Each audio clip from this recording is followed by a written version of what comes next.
ہم رجب میں ہیں. رجب روح کے لیے انتہائی اہم مہینہ ہے. اسی سے جو روحانی سفر کا آغاز ہوتا ہے اور اس کا معراج شب قدر ہے. اس شب قدر میں پوری ایک زندگی ملتی ہے, پوری زندگی ملتی ہے. وہ پوری زندگی کے حصول کے لیے کچھ تیاری کرنی ہوگی. ایسے ہی جا کے شب قدر میں تو ہمیں کچھ نہیں ملنے والا. وہ تیاری شروع کہاں سے ہوتی ہے؟ رجب سے شروع ہوتی ہے. اور اس میں جو مومن نہیں ہے ان کو اس سے دور رکھنے کے لیے اس میں اتنے میلاد رکھ دیے گئے ہیں کہ رجب منانے والے صرف مومنین ہوں. رجب میں کرنا کیا چاہیے؟ رجب میں سب سے پہلے استغفار کرنا چاہیے. کیوں؟ اس لیے کہ اگر آپ کسی بادشاہ کے دربار میں جا رہے ہوں اور آپ کا بدن کثیف ہو, آپ کے کپڑے گندے ہوں, سب سے پہلے آپ غسل کریں گے, سب سے پہلے آپ نظافت کریں گے, اس کے بعد آپ ان کے پاس جائیں گے.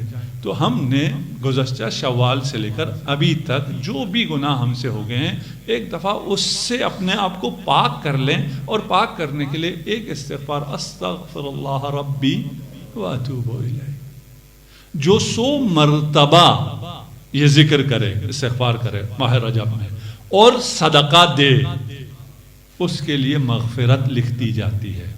اور جو 400 مرتبہ استغفار کرے اور صدقہ دے, اس پر جنت واجب ہو جاتی ہے.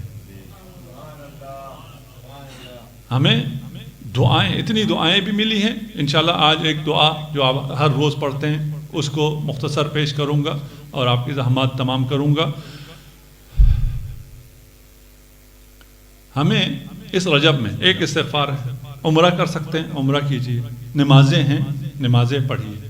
ہمیں 3 چیزوں کو جمع کرنا ہے: شرف زمان, شرف مکان, شرف عمل. بہترین زمان, بہترین مکان, بہترین عمل. ان 3 کو اگر آپ نے جمع کر لیا, آپ نے رجب کو درک کر لیا. آپ نے اگر رجب درک کیا تو شعبان آپ کو مل گیا. اگر آپ شعبان والے ہو گئے تو پھر آپ رمضان میں ان لوگوں میں سے ہوں گے جو ایک عمر کو حاصل کریں گے, ایک زندگی کو حاصل کریں گے. اچھا, یہ شرف عمل, شرف زمان, شرف مکان کیا ہے؟ زمان, بہترین زمان رجب کا زمانہ ہے. اس میں بھی پھر مزید ڈیٹیل ہے. پہلی رات کی اپنی خصوصیت ہے, نیمہ رجب 15 رجب کی اپنی خصوصیت ہے, اور ایام 20 کی اپنی خصوصیت ہیں, لیلۃ الرغائب کی اپنی خصوصیت ہیں. مومن کو پتہ ہونا چاہیے کہ ان دنوں میں کون سا دن آ رہا ہے, کون سا دن جا رہا ہے. کم از کم پتہ تو ہو. اگر پتہ ہوگا تو پھر اس کا استقبال بھی کرے گا, ان اعمال کو بھی انجام دے گا. اعمال آج کل آسان ہیں, آپ کو مل جاتے ہیں, لیکن شعور, آگاہی, اویئرنیس ضروری ہے کہ میں معلوم رکھوں کہ کون سا دن آ رہا ہے, کب آ رہا ہے, اس کے اعمال کیا ہیں. شرف زمان کو میں نے حاصل کیا, اب شرف مکان کو بھی حاصل اگر کر سکوں تو بہت اچھا ہے. شرف مکان کیا ہے؟ میں اپنے گھر سے نکلوں, نماز کے لیے مسجد میں آ جاؤں. میں نے شرف زمان کو شرف مکان کے ساتھ جمع کر لیا. اگر جا سکتا ہوں تو رجب میں عمرہ کرنے کے لیے میں مکہ چلا جاؤں, تو وہ شریف ترین مکان ہے. شرف مکان بھی ہو گیا, شرف زمان بھی ہو گیا.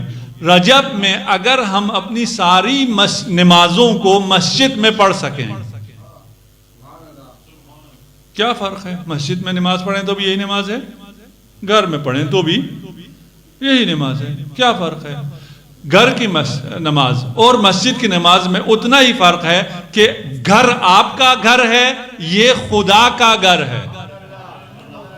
جتنا آپ میں اور خدا میں فرق ہے, اتنا آپ کے گھر کی نماز اور مسجد کی نماز میں فرق. شرف زمان, شرف عمل. عمل بھی پھر معرفت کے ساتھ ہونا چاہیے.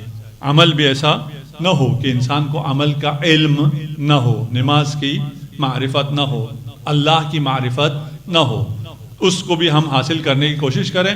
اگر اس سال ہو سکے, اس سال نہیں تو اگلے سالوں میں اگر آپ عمرہ رجبیہ انجام دے سکیں تو عمرہ رجبیہ انجام دیں. شرف زمان, شرف مکان, اور پھر جو طواف کر رہے ہیں طواف کرتے ہوئے دعائے جوشن کبیر پڑھیں. دعائے جوشن کبیر، اور کوئی کیا جانے یہ دعا کیا ہے۔ ممکن ہی نہیں ہے اتنا بہترین عمل کوئی انجام دے سکے اس وقت جو توحید دعائے جوشن میں ہے اس کا ادراک بھی ممکن نہیں ہے۔ وہ تمام توحید کو، تمام صفات کو، اللہ کے تمام اسماء کو ایک جگہ جمع کر کے انتہائی خوبصورت انداز میں اگر آپ دعائے جوشن کی، میں کہہ رہا تھا نا رجب میں آپ اگر جائیں، لگتا ہے مشہد ہے، رجب میں طواف کرنے والے اکثر زائرین، اکثر جو عمرہ کرنے والے ہیں وہ دعائے جوشن کی تلاوت کر رہے ہوتے ہیں۔ اگر ہم ان تین چیزوں کو جمع کر سکیں۔